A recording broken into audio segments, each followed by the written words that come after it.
প্রেগনেন্সির ৯ মাসের উচ্চ পেট নিয়ে প্রথমবারের মতো শ্বশুরবাড়িতে পা রাখতেই সতীনের মুখোমুখি হলাম আমি। এখানে এসে লোকমুখে জানতে পারলাম আমার স্বামীর দ্বিতীয় স্ত্রী আমি। আমার আগেও সে একটি বিয়ে করেছে, ইভেন এখনও তার প্রথম স্ত্রী রয়েছে। প্রথম সংসারে তার ৫ বছরের একটা মেয়েও আছে। অথচ আমাদের বিয়ের আগে ঘুণাক্ষরও ঠিক সেসব আমি টের পাইনি। এসব কিচ্ছুটি স্বীকার করেনি সে। হয়তো এই সত্য কখনো জানাও হতো না যদি আমি আজ নিজ থেকে তার খোঁজে না আসতাম। মানুষটা নিখুঁতভাবে ঠকিয়েছে আমাদের দুজন নারীকে। আমার সতীনও জানে না আমি তার স্বামীর আরেকটি স্ত্রী। অচেনা আমাকে দেখে সে আগ্রহ নিয়ে জিজ্ঞেস করলো, কে আপনি? আমি যদি বলি আমি আপনার স্বামীর আরেকটি স্ত্রী, আপনার সতীন আমি, কি বিশ্বাস করবেন আপনি? আমার কথা সে প্রচণ্ড রকমের রেগে গেল। অচেনা এক মেয়ের মুখে স্বামীকে নিয়ে এমন কথা শুনলে রাগটাই স্বাভাবিক। নারী তার স্বামীকে নিয়ে ভাগাভাগি কোনো কালেই সহ্য করতে পারেনি। আমিও পারছি না, আমার সতীনও পারবে না।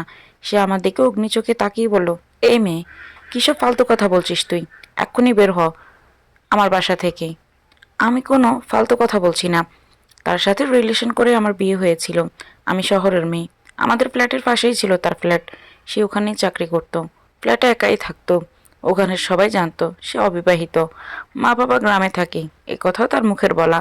আমাদের পাশাপাশি বাসা হওয়ার সুবাদে তার সাথে টুকটাক কথা হতো। দেখা হলেই প্রতিভা সে আগ্রহ নিয়ে আগে আগে কথা বলতো। তার কথা বলা ভঙ্গি ছিল অসাধারণ। আমার ভালো লাগতো।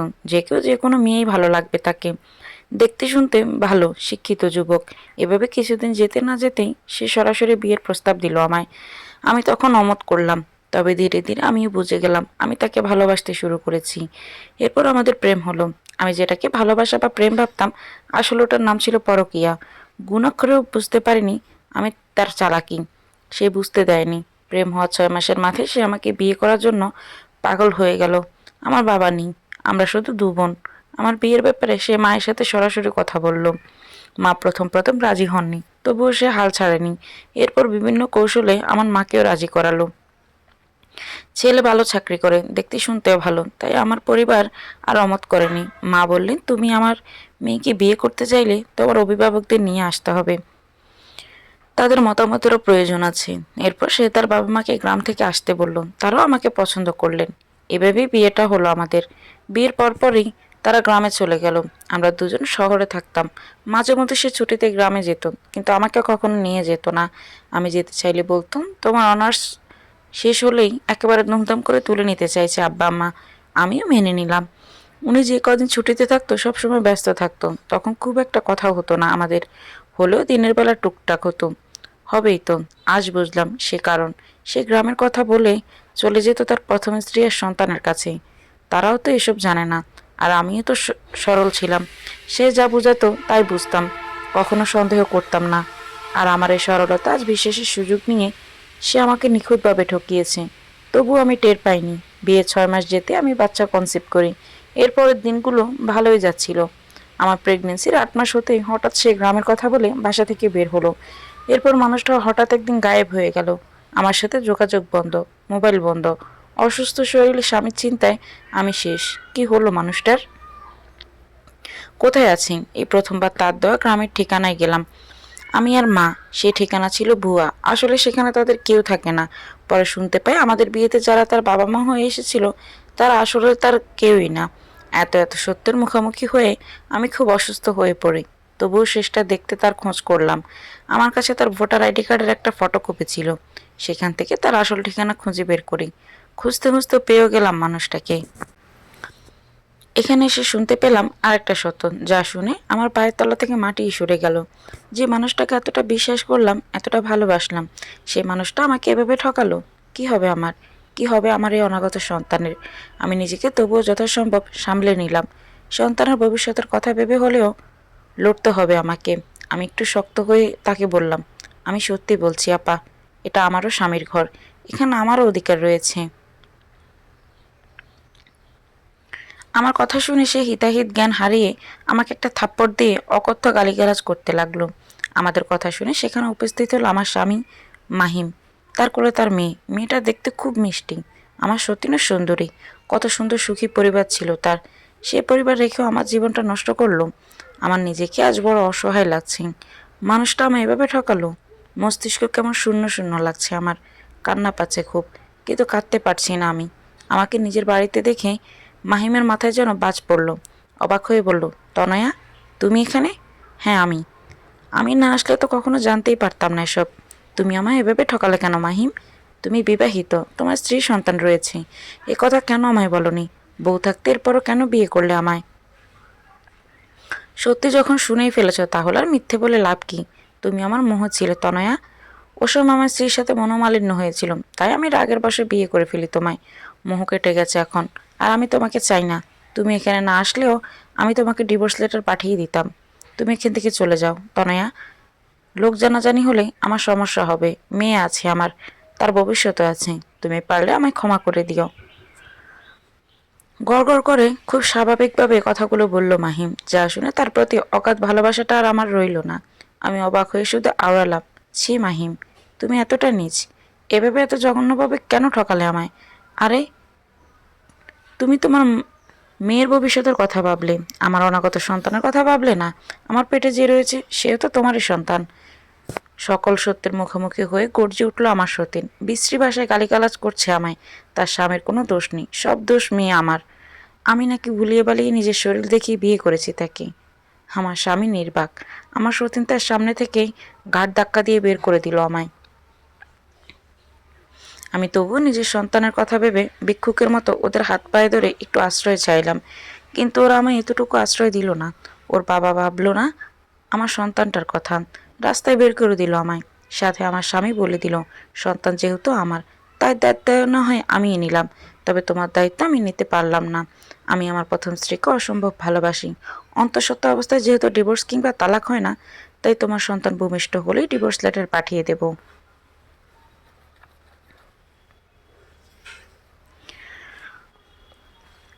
সাথে কাবিনের টাকাটাও। আর কখনো তুমি এখানে আসবে না।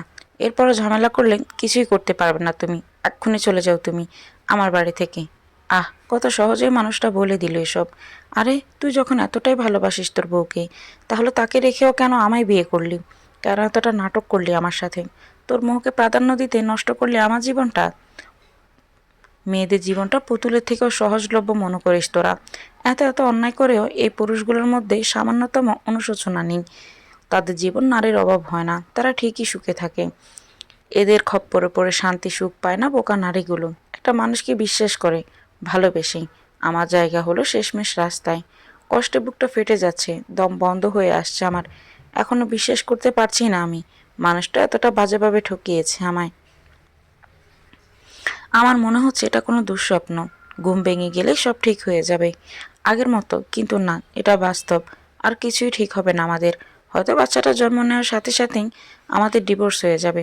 আহ, মানুষটা কি নিখুঁত অভিনয় ছিল। তার অভিনয়কে ভালোবাসা ভেবে মন প্রাণ উজাড় করে ভালোবেসেছিলাম তাকে। বিনিময়ে হাতছানি দিয়ে এতদিন দুঃখ ডেকেছিলাম। ঠকে গেলাম আজ বিশ্বাসের কাছে, ভালোবাসার কাছে। আহা, এ কি নিদারুণ যন্ত্রণা!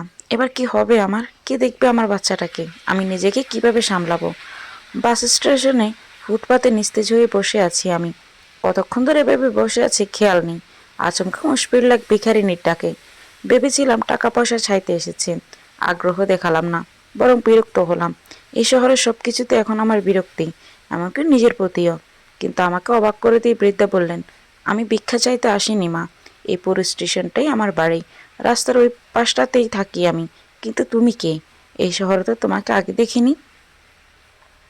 সেই দুপুর থেকে তোমাকে এখানে বসে থাকতে দেখছি। এখনো তো সন্ধ্যা হয়ে এলো, অথচ তোমার মধ্যে কোনো যাওয়ার তাড়া নেই। তুমি কি কারোর জন্য অপেক্ষা করছো? হকচে গিয়ে উঠলাম আমি। চারপাশটা তাকালাম। গোধূলির লালাবার শহরটাকে ইতিমধ্যে ঢেকে ফেলেছে। একটু পরে সন্ধ্যার অন্ধকারে সব মিলিয়ে যাবে। হতবুদ্ধ হয়ে সেদিকেই তাকিয়ে রইলাম কিছুক্ষণ। মাহিমের বাড়ি থেকে আমাকে বের করে দেওয়ার পর এলোমেলো পায়ে হাঁটতে শুরু করেছিলাম। আমার যেন কোনো হুঁশ ছিল না। শুধু রাস্তার পথ ধরে হেঁটেছি। স্বামীর প্রতারণা আমার আস্ত আমিটাকে ভিতর থেকে একদম দুমড়ে মুচড়ে দিয়েছিল। আমি যেন আজ নির্বাক হয়ে গেছি। এ অচেনা শহরে আমি নতুন। পথঘাট কিচ্ছু চিনি না। সন্ধ্যা নামছে। কোথায় যাব আমি? কি করব? কেন বসে আছি এখানে? আমার ভাবনার মধ্যে বৃদ্ধা আবারও কৌতূহল নিয়ে জিজ্ঞেস করলেন, তুমি কি অসুস্থ? কি হয়েছে তোমার? এমন বিষণ্ণ লাগছে কেন তোমাকে? আমি তাকালাম তার দিকে। আট পরে শাড়ি পরা এক বৃদ্ধা দাঁড়িয়ে আছি আমার সামনে। বয়সের ভারে কুঁচকে গিয়েছে চামড়া, অভাবের কষ্টে স্নান সৌন্দর্যের মাঝেও তার মুখে এক ধরনের অদ্ভুত মায়া। কেন যেন এই মুহূর্তে মানুষটিকে নিজের আপন কেউ বলে মনে হলো। রাস্তার ভিখারিদের সাধারণত শুদ্ধ ভাষায় কথা বলতে দেখা যায় না, কিন্তু এই বৃদ্ধ স্পষ্ট উচ্চারণে কথা বলছেন। কিছুক্ষণ চুপ থেকে আমি অবশেষে জিজ্ঞেস করলাম, খালা কয়টা বাজে? বৃদ্ধা পান খাওয়া মুখে মৃদু হাসলেন। তারপর বললেন, আমার তো ঘড়ি নেই মা, আমাদের সময় দেখার প্রয়োজন হয় না। গাড়ির শব্দ আর পেটের ক্ষুধায় আমাদের সময়টা বুঝিয়ে দেয়। আমি আর কিচ্ছু বললাম না। খালা আমায় বলার আশাও রাখলো না। সে আবারও বলল, ও মেয়ে, কোথায় যাবে তুমি? তোমায় দেখে তো মনে হচ্ছে তুমি পোয়াতি। এই শরীরে এখানে বসে আর বেশি দেরি করো না, জায়গাটা খুব একটা ভালো না। আমার যাওয়ার মতো আপাতত নির্দিষ্ট কোনো জায়গা নেই খালা। এই শহরের এক পুরুষ আমাকে নির্মমভাবে ঠকিয়েছে। তার সঙ্গে বেঁধে নেওয়া স্বপ্নগুলো আজ ভাঙা কাঁচের মতো ছড়িয়ে আছে চারপাশে। তাই কোথায় যাব, কার কাছে যাব, তার কোনো উত্তর আমার কাছে নেই। খালা চলে গেল কোনো কথাবার্তা ছাড়াই। হয়তো এক দুঃখিনী আর এক দুঃখিনীর বোঝা নিজের ঘাড়ের সাথে চাপাতে চায় না, অথবা তার কোনো আপন দুঃখ মনে পড়ে গেল। জানি না, আমি জানতেও চাই না। খালা আমার থেকে কিছুটা দূরে গিয়ে বসলো। নিজের রংচটা ব্যাগটা থেকে হাতড়ে হাতড়ে কিছু খাবার বের করছে। আমি কেন জানি সেদিকে উদাস ভঙ্গিতে তাকিয়ে আছি। ব্যস্ত শহরের মানুষ আসে যায়, আমাদের দিকে একবার তাকায়, আবার নিজেদের জগতে মগ্ন হয়ে চলে যায়। চারপাশে এত কোলাহল, অথচ কারো চোখে কোনো খেয়াল নেই। এই যে আমি স্টেশনে এতক্ষণ বসেছিলাম, কেউ আমাকে সেভাবে কিচ্ছু জিজ্ঞাসা করেনি। হয়তো কেউ না কেউ একবার ডেকেছিল, আমি খেয়াল করিনি। এখানে সবাই শুধু নিজেদের নিয়েই ব্যস্ত। এই নিঃসঙ্গ ভিড়ে আমি যেন আরও একা হয়ে গেলাম। নিজেকে প্রচণ্ড দুর্বল লাগছে এখন। ক্ষুধায় পেটটা জ্বলে যাচ্ছে। সারাটা দিন একটু পানিও আমার পেটে জোটেনি। বড্ড তৃষ্ণা লেগেছে। আমি নিজের কাঁধের ব্যাগটা খুঁজতে লাগলাম, কিন্তু ব্যাগটা আর পাচ্ছি না। কোলের মধ্যে অবহেলায় মোবাইলটা পড়ে আছে, কিন্তু ব্যাগটা কোথায় গেল? এখানে আর নেই মনে হচ্ছিল। আমার পাশে সাইড ব্যাগটা রাখা ছিল, সেখানে বেশ কিছু টাকাও ছিল। এখন আর সেটাও পাওয়া যাচ্ছে না। কত লোক আসা যাওয়া করে, কেউ হয়তো সুযোগ বুঝে নিয়ে গেছে। নিজের চলার জন্য রাখা টাকা পয়সাটাও হারিয়ে আমি আরও একবার হতাশ হলাম।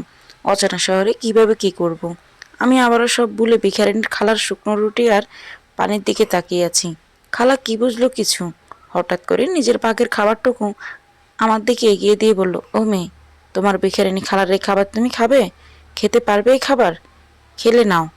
আমি তার প্রশ্নের কোনো জবাব দিলাম না। তার দেওয়া খাবারগুলো এক প্রকার ছিনিয়ে নিয়ে খেতে লাগলাম। খালা মৃদু হেসে এবার এসে বসলো আমার পাশের বেঞ্চিটাতে।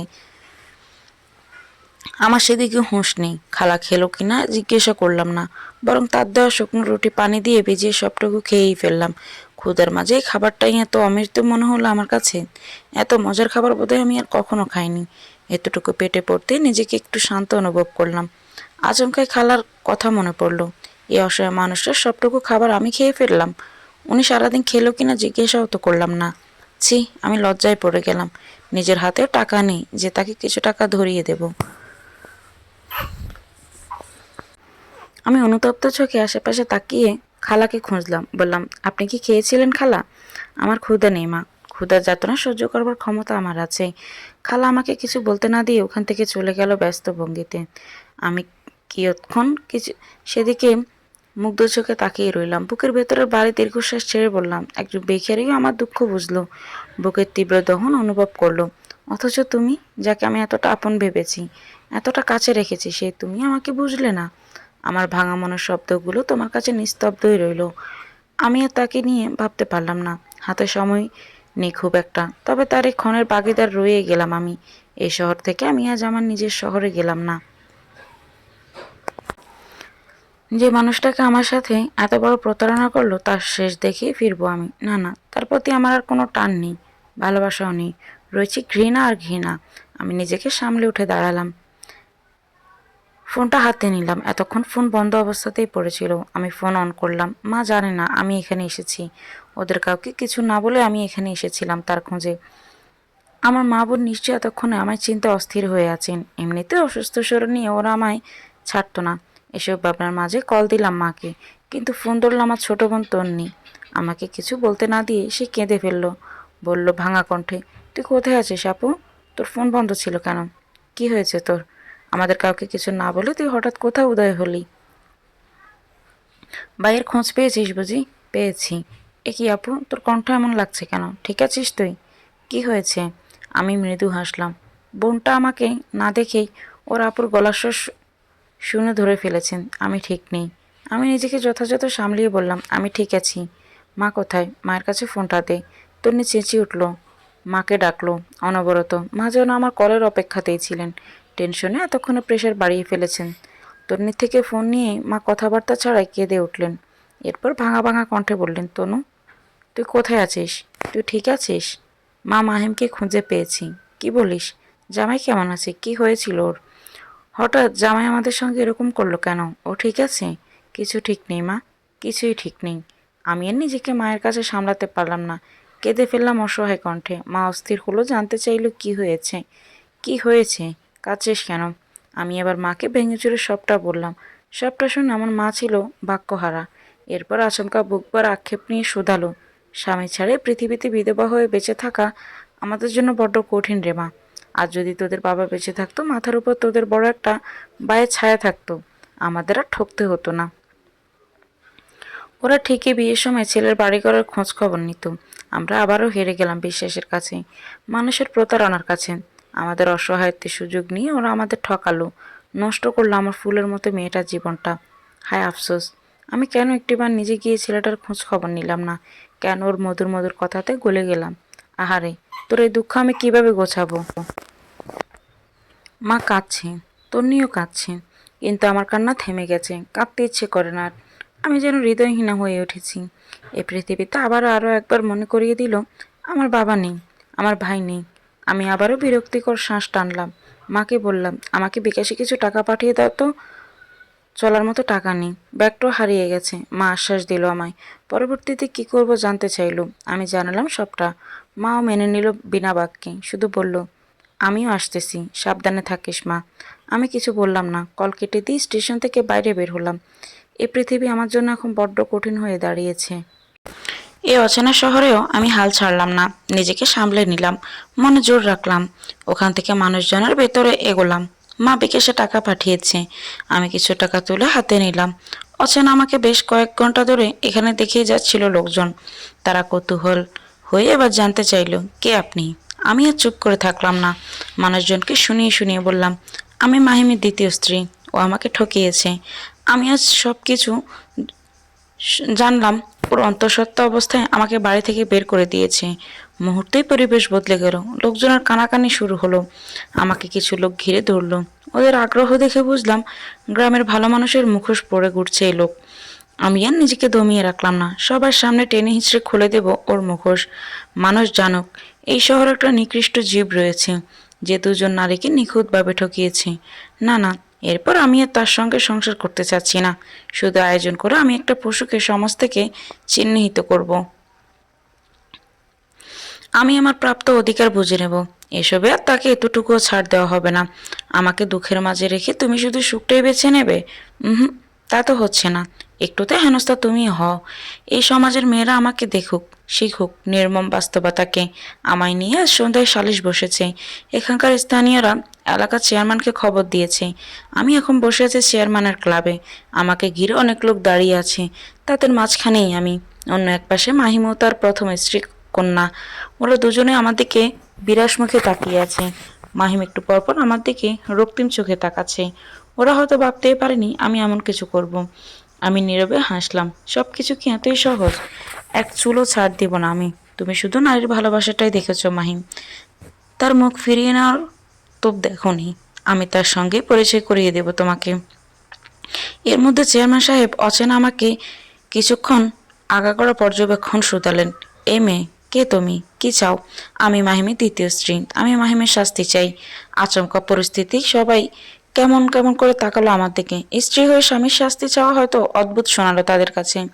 আমি আবারও হাসলাম। চেয়ারম্যান কিছুক্ষণ থম মেরে বসে রইলেন। এরপর আবারও বললেন, তুমি যে নিজেকে মাহিমের স্ত্রী দাবি করছো, তার প্রমাণ কি? তোমাকে তো আমরা কেউই চিনি না, জানি না, কখনো দেখিনি। হুট করে তুমি কিভাবে মাহিমের স্ত্রী হয়ে গেলে? আমাদের জানাশোনা মতে মাহিম এ কাজ করতেই পারে না। তুমি কে? সত্যি করে বলো। মাহিমকে তুমি ফাঁসাতে চাইছো? উদ্দেশ্য কি তোমার? আমি আবার শব্দ করে হাসলাম। এই হাসিতে রয়েছে কেবল ঘৃণার তাচ্ছিল্য। চেয়ারম্যান সাহেব কঠিন স্বরে ধমকে উঠলেন আমায়। এই মেয়ে, হাসছো কেন? হাসছি এইভাবে একটা মানুষ কতটা নিখুঁত অভিনয় করতে পারে। আমি থামলাম। চেয়ারম্যানের পাশে বসে এক মুরব্বী বিরক্ত হলেন আমার আচরণে। তিনি বললেন, খোলাসা করে বলো সবটা। আমি হঠাৎ শক্ত হয়ে গেলাম। নরম হয়ে বসলে ওরা আমাকে দুর্বল ভাববে। আমি নিজেকে যথাযথ শক্ত খোলসেই আবদ্ধ করে মাহিমের দিকে আঙুল উঁচিয়ে বললাম, এই যে জানোয়ারটাকে দেখছেন না, ও একটা প্রতারক, ভণ্ড। ও আমার স্বামী। এটা ভাবতে আমার ঘৃণা হচ্ছে আজ। আমিও স্ত্রী। অথচ আপনারা এক এলাকার হয়েও আমাকে চিনেন না, কারণ আমাকে চিনতে দেওয়া হয়নি। তারপরও আপনাদের প্রমাণ চাই, তাই না? শুনুন তবে, আমি মাহিমের স্ত্রী। এর সবচেয়ে বড় প্রমাণ আমার পেটের অনাগত সন্তান। আপনাদের সন্দেহ থাকলে ডিএনএ টেস্ট করুন, আমাদের কাবিননামাও চেক করতে পারেন। আমি সব কিছুর জন্য প্রস্তুত। মুহূর্তে টান টান উত্তেজনায় সবাই নড়ে চড়ে উঠল। মাহিম এতগুলো মানুষের সামনে বেশ অপমানিত বোধ করল। সে খেঁকিয়ে ধমকে উঠল আমায়, তনয়া, মুখ সামলে কথা বলো। মুখ সামলে কথা বলার মতো অতটাও সম্মানিত কেউ তুই নোস। তুই একটা নিরীহ মেয়ের সঙ্গে যা করেছিস, এরপর তোকে মানুষ বলতে ঘৃণা হয় আমার। অ্যাকচুয়ালি এটা কোনো মানুষের কাজ হতেই পারে না। তুই রাস্তার কুকুরটার থেকেও নিকৃষ্ট। তোর মুখোশের আড়ালের চরিত্রটা আজও জঘন্য। মাহিম ক্রোধে চোটপাট দেখি আমার দিকে তেড়ে এলো। আমার সতীনও ঝঙ্কার তুলল। ওদের সবাইকে থামিয়ে দিলেন চেয়ারম্যান সাহেব। বললেন, থামো তোমরা, চুপ করো সবাই। তোমরা নিজেরাই যদি সব বিচার আচার করে নাও, তাহলে আমাদের ডাকা হলো কেন? এরপর তুমি বলো মাহিম, তনয় মেয়েটা কি সত্যিই তোমার স্ত্রী? উনি যা বলছেন তা কি সত্যি? নয়তো আমরা অন্য প্রমাণগুলো দেখতে বাধ্য হব। মাহিম চুপ করে রইল কিছুক্ষণ। তারপর যেন গলার স্বর বদলে চাপার আগে বলল, তারা দরকার হবে না চেয়ারম্যান সাহেব। তনয়া যা বলছে সত্যি বলছে। তাকে আমি বিয়ে করেছিলাম, কিন্তু তার সঙ্গে আমি এর সংসার করতে চাই না। কেন চাও না? কারণ ওর সঙ্গে আমার বনিবনা মিল নেই। ও একটা বেশ্যা মহিলা। স্বভাব চরিত্র মোটেও ভালো না। ও ছিল আমার জীবনের করা একটি ভুল। আমি সেই ভুল এখন বুঝতে পেরেছি। তাই ওরে আমি এক্ষুনি ত্যাগ করতে চাই। আমি আমার প্রথম স্ত্রী সন্তান নিয়ে সুখে শান্তিতে থাকতে চাই। এর মাঝে দ্বিতীয় কোনো অধ্যায় আমি চাই না। নিজেকে নিয়ে মাহিমের বলা বিশ্রী ভাষা শুনে আমি ছিলাম কিছুক্ষণ বাক্যহারা। পরে আবার নিজেকে বুঝিয়ে নিলাম, যে মানুষ এত জঘন্য কাজও করতে পারে, সে সব কিছুই বলতে পারে। বিচ্ছেদের ক্ষেত্রে নারী পুরুষের সবচেয়ে দুর্বল পয়েন্ট হচ্ছে তার চরিত্র। যখন এক পক্ষের কাছে আগ্রহ শেষ হয়ে সম্পর্ক বিচ্ছেদের দিকে এগোয়, তখন অন্য পক্ষের চরিত্রটাকে ছাড়াছাড়ি মোক্ষম কারণ হিসেবে দেখায়। আমাদের ক্ষেত্রেও মাহিম তাই করল। আমি নীরব থাকলাম। এখানকার পরিস্থিতিও বেশ গরম হলো। সালিশ প্রধান কি বলে, আমি তার সিদ্ধান্তের অপেক্ষায় করলাম। হঠাৎ চেয়ারম্যান সাহেবকে আমার সতীন ডাকলো। বলল, ভাইজান, একটু এদিকে আসুন। আপনার সঙ্গে আমার কিছু কথা রয়েছে। যেহেতু আমার হাজব্যান্ড একটা ভুল করেই ফেলেছে, এর একটা সমাধান করা দরকার। চেয়ারম্যান সাহেব উঠে দাঁড়ালেন। এই মহিলার সঙ্গে কিছুটা দূরে গিয়ে কি যেন যুক্তি পরামর্শ করলেন। তারা ফিরে এলেন বেশ কিছুক্ষণ পর। ওখান থেকে এসে চেয়ারম্যানের কথার ধরন পাল্টে গেল। দেখুন, মাহিম যেহেতু আপনাকে রাখতে চায় না, সেহেতু আমাদের কিছু করার নেই। আপনি বাড়ি ফিরে যান। আমিও সঙ্গে সঙ্গে কাট কাট গলায় জবাব দিলাম, আমি তো তার সঙ্গে সংসার করতে আগ্রহী নই। চেয়ারম্যান সাহেব, আমি শুধু আমার পাওনাটা চাই, আর তার উপযুক্ত শাস্তি চাই, নয়তো ব্যাপারটা ভালো হবে না। চেয়ারম্যান সাহেব আমার দিকে তাকিয়ে কিছুটা চাপা স্বরে বললেন, কি ভালো হবে না? শুনি, বলুন। আপনি অন্য জায়গা থেকে এসেছেন, সরাসরি আমাদের এলাকায় ছেলেকে হুমকি দিচ্ছেন। কিসের জোরে? খুব ক্ষমতা আপনার। আপনি কোনো কিছু পাবেন না। আপনার কি দোষ ছিল না? মাহিম দোষ করলে আপনিও তার সমান দোষী। একজন বিবাহিত পুরুষকে বুলিয়ে ফুসিয়ে বিয়ে করেছেন। নিজেকে এখন আপনি কি সতী প্রমাণ করতে চান? আপনার আগেও ওর স্ত্রী আছে, এক মেয়ে আছে, এটা আমরা সবাই জানি। তাদের প্রতি আপনি কি অবিচার করেননি? এখন মাহিম আপনাকে রাখবে না, আপনিও সঙ্গে থাকবেন না।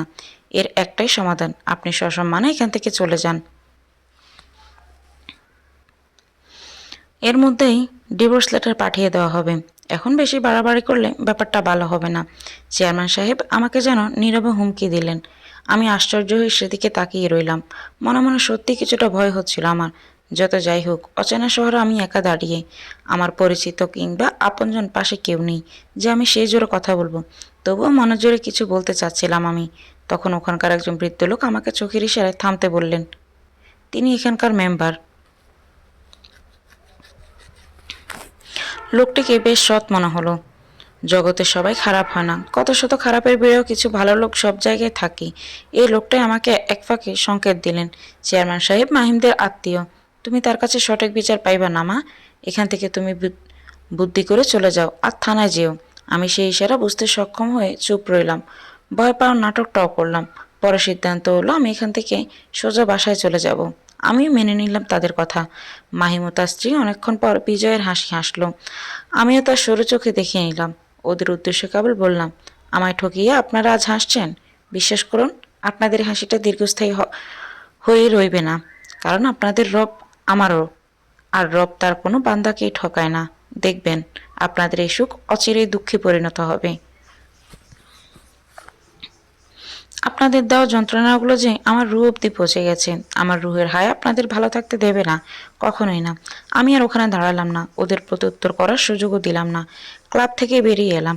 আমাকে এরপর এখান থেকে চেয়ারম্যানের লোকজন বাসের টিকিট কেটে বাসে উঠিয়ে দিল। কিছুক্ষণ পর বাস ছাড়লো, তবে ওরা চলে গেল। আমি কিছুটা দূরে গিয়ে বাস থেকে নেমে গেলাম। আমার শহরে আর গেলাম না।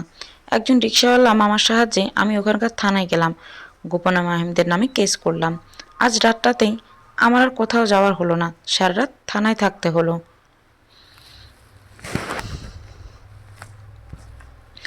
অসুস্থ শরীরে বসে থাকা যায় আর কতক্ষণ? আমার অস্থিরতা দেখে এখানকার ডিউটিরত একজন পুলিশ আমাকে একটা কম্বল বিছিয়ে জেলখানার ভেতরে শোয়ার জায়গা করে দিলেন। সঙ্গে কিছু খাবার ও পানি এনে দিলেন। আমি ওদের দিকে কৃতজ্ঞ চোখে তাকিয়ে রইলাম। এখানকার থানায় ওসিটাও ভালো। তার নির্দেশনে এসব দেয়া হয়েছে। গর্ভবতী মেয়েদের প্রতি তাদের যতটুকু দয়া হলো, এর কানাকড়ি আমার স্বামী আমাকে দেখায়নি। আমি দীর্ঘশ্বাস ছাড়লাম। ওর কথা আর ভাবলাম না, শুয়ে পড়লাম জেলখানার বিছানাটায়। সারাদিন পর একটু শোয়ার জায়গা পেয়ে আমার শরীরটা একেবারে ছেড়ে দিল। আর আমিও কখন জানি ঘুমিয়ে গেলাম। আমার শরীর ঘুম ভাঙে সকালে মায়ের ডাকে। মা এসেছে, তার সঙ্গে এসেছে রিদান ভাই। উনি আমার বড় খালার একমাত্র ছেলে। বিদেশ থেকে পড়ে কিছুদিন হলো দেশে ফিরেছে। মা আমাকে দেখে কতক্ষণ কান্নাকাটি করলেও রিদান ভাই সারাক্ষণই ছিল নিশ্চুপ। আমিও আগ বাড়িয়ে কথা বলতে যাইনি। বেশ অনেক বছর পর তার সঙ্গে আমার দেখা, তবুও আমাদের এখন অবধি কথা হয়নি। আমারও কথা বলার মন মানসিকতা হয়নি। আচমকা রিদান ভাই আমাকে বলল, তনু, ভাত খাবি? পরিচিত সেই সুর। ওনার মুখটাও বেশ হাসি হাসি, ফর্সা মুখটাতে সুখ সুখ। আচমকা তার এমন কথাতে রাগে আমার মাথার তলিতল্লা চেপে বসল। উনি কি সাত সকালে এখানে এসেছে আমাকে ভাত খাওয়াতে? আমার কি এখন ভাত খাওয়ার মানসিকতা আছে? কথাবার্তা ছাড়াই এগুলো কেমন কথা? ওনার খেতে ইচ্ছে হলে খাবে, আমাকে কেন বলবে? আমার যে কি হলো? আমি হঠাৎ এতক্ষণে সব রাগ উগলে দিলাম রিদান ভাইকে। কঠিন স্বরে খেঁকিয়ে উঠে আচমকা বললাম, রিদান ভাই, আপনি কি সাত সকালে আমাকে ভাত খাওয়ানোর জন্য থানায় এসেছেন? আমি তো তাও তোকে ভাত খেতে বলছি। তোর স্বামী তো তোকে সারাটাতে দিনটাতে এক গ্লাস পানিও দিল না। ওনার গা ছাড়া কথাতে আমার এতক্ষণের তেজওয়ালা মুখটা আমসি হয়ে গেল। রিদান ভাই সবটা জেনেও আমাকে মুখের উপরে এসব বলছেন। আমার মনের অবস্থা জেনেও তার বলার এই কথা এই মুহূর্তে আমাকে ভীষণ পীড়া দিচ্ছিল। আমি কেবল তার দিকে শূন্য দৃষ্টিতে তাকিয়ে বললাম, আপনি কি আমাকে খোঁচা দিচ্ছেন রিদান ভাই? ওনার আবারও সেই গা জ্বালানো উত্তর, মিথ্যে তো আর কিছু বলেনি। তোর কাছে এটা খোঁচা মনে হলো কেন তনু? বিরক্তিতে আমার মুখ কুঁচকে এলো, গাটাও জ্বলে গেল শিরশির করে। মা কেন এই হতচ্ছাড়াকে এখানে নিয়ে এলো? দুনিয়াতে কি আর কোনো মানুষ ছিল না? রিদেন ভাইটাও কেমন কেমন করে আজকাল। উনি তো এমন ছিলেন না। বিদেশে গিয়ে কি উনি বদলে গেছেন? আমার বিরক্তিকর মুখ দেখে মা আমাদের দুজনের মধ্যে ফোড়ন কাটল। রিদান ভাইকে থামিয়ে দিয়ে বলল, আহ রিদান, এসব এখন থাক না বাপ। মায়ের প্রত্যুত্তরে রিদান ভাই গড়গড় করে বলল, আমার খিদে পেয়েছে খালা, আমার এখন ভাত খেতে ইচ্ছে করছে। থানার ওপাশটাতে একটা হোটেল আছে শুনেছি, ওরা দারুণ রাঁধে। আমি এখন সেখানে গিয়ে ভাত খাবো। তুমি কি যাবে আমার সঙ্গে? সকাল সকাল রিন ভাই ভাত খায়? অদ্ভুত তো, যে ছেলে শুধু একবেলা ভাত খায় ডায়েটের জন্য, তাও পরিমাণ মতো, সে এখন থানাতে এসে এই ভোরবেলা ভাত খেতে? জগতের সব অদ্ভুত ব্যাপার আমার সঙ্গে ঘটতে চলছে বুঝি। আমার ভাবনার মধ্যে মাও আমতা আমতা করে করল, খিদে তো আমারও পেয়েছে, কিন্তু মায়ের এই বাক্যের পূর্ণতা মেলে না। রিদান ভাইকে তাকে থামিয়ে দিল। মায়ের হাত ধরে বলল, চলো তো খালা, আগে পেট ঠান্ডা হোক, তারপর দুনিয়া ঠান্ডা করব। চোখের সামনে থেকে ওরা দুজন চলে গেল। মাকে জোর করে রিদান ভাই নিয়ে যাচ্ছে। মনে হচ্ছে থানার কোনো আসামিকে টেনে হিঁচড়ে পুলিশ তুলে নিয়ে যাচ্ছে। এই দৃশ্য দেখে ডিউটিরত কিছু পুলিশ তীক্ষ্ণ চোখে তাকিয়ে আছে। অদ্ভুত, তারাও কিছু বলছে না। এদের ব্যবহার আমাকে পুরোপুরি হতাশ করলো। কি আশ্চর্য! ওরা তো গেল ভাত খেতেন, আমি কি করব? এখন এখানে একা একা দাঁড়িয়ে থাকার কোনো মানেই হয় না। অগত্যা আমি বিরক্তি শেষ পর্যায়ে গিয়ে ওদের পিছু নিলাম। আমরা তিনজন এখন বসে আছি একটা হোটেলে। মা আর রিদান ভাই আমার সামনাসামনি চেয়ারে বসেছে, আর আমি তাদের বিপরীত চেয়ারে বসে আছি। আমাদের আশেপাশে বেশ কিছু মানুষ বসেছে, কেউ খাচ্ছে, কেউ বা খাবারের জন্য অপেক্ষা করছে,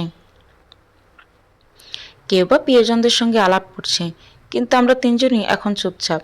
রিদান ভাই ফোনে কি যেন করছে, মা আর চোখে বারবার আমাকে দেখছে। আমি তাতে আগ্রহ দেখালাম না। এখানে আসার পর থেকে আমার খিদে অনুভব হলো। হোটেল থেকে ভিন্ন ভিন্ন খাবারের চমৎকার ঘ্রাণ নাকে আসছে, এতে আমার পেটে গুড়গুড়িয়ে উঠেছে। তখন আমি অনুভব করলাম খিদে কাকে বলে। এই মুহূর্তে মনে হচ্ছে দুনিয়ার সব খাবার আমার পেটে ধরবে। ওরা কখন খাবার দেবে, কখন খাবো আমি, এতটুকু তাড়না আমার সইছে না। এই মুহূর্তে জগতের কোনো চিন্তা আমার মাথাতেই নেই। এতে মনে মনে বেশ অস্বস্তি হচ্ছিল আমার। এই ভেবে যে আমি তো খেতে আসতে চাইনি, তখন উল্টো রিদান ভাইকে ধুয়ে দিচ্ছিলাম। এখন যদি সেতে এসে আগে আগে খাবার চাই, ইজ্জত থাকবে? রিদান ভাই যে লাগামহীন মানুষ, দেখা গেল এতগুলো মানুষের মধ্যে উনি আমাকে কিছু একটা বলে দিল। এরপর লজ্জায় আমার নাক কান কাটা গেল। আমি সেরকম রিস্ক নিলাম না। ভাগ্যিস আমাদের নীরব অনুভূতি মানুষ অনুভব করতে পারে না।